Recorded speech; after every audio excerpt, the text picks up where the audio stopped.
일제강점기 때 일본이 제주도민들로부터 강제 수용한 옛 알뜨르 비행장 일대 가운데 일부 땅을 국방부가 개인에게 팔아넘겼다는 소식 어제 이 시간에 전해드렸죠.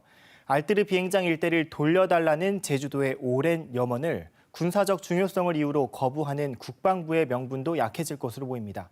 안서영 기자가 취재했습니다. 일제강점기 제주 농민들의 땅을 뺏고 노동력을 착취해 만든 알뜨르 비행장. 1987년 대통령 선거 당시 노태우 후보는 국방부 소유가 된 이 땅을 지역 주민들에게 넘겨주겠다고 약속했습니다.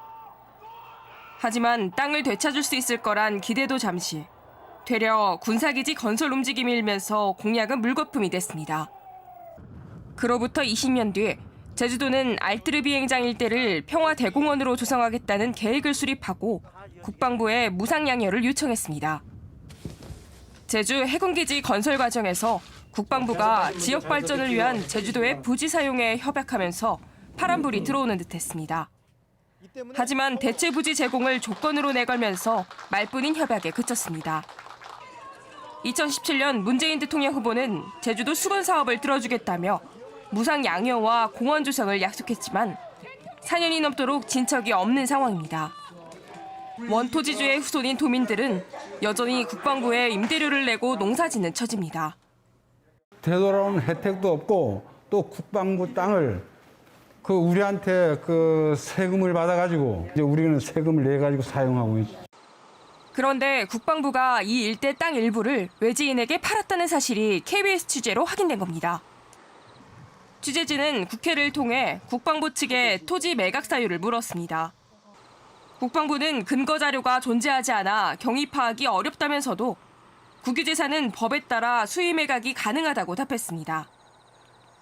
전쟁 상흔이 담긴 땅을 주민들에게 되돌려달라는 제주도의 요구를 수년째 묵살하는 것과는 이치에 맞지 않습니다. 저는 국방부가 이것을 안보를 위해서 갖고 있다 이렇게 얘기하는데 그 명분이 되지 않는다고 생각해요. 이를 바로잡기 위해선 법 개정이 시급합니다. 제주특별법에 무상양효 근거 조항을 신설했지만 상위법인 국유재산 특례제한법에 가로막혔기 때문입니다. 제주도는 양도가 힘들면 50년간 무상 사용이라도 할 수 있게 제주특별법에 조항을 신설하고 이 내용을 국유재산 특례제한법에 담아야 한다고 요구하고 있습니다.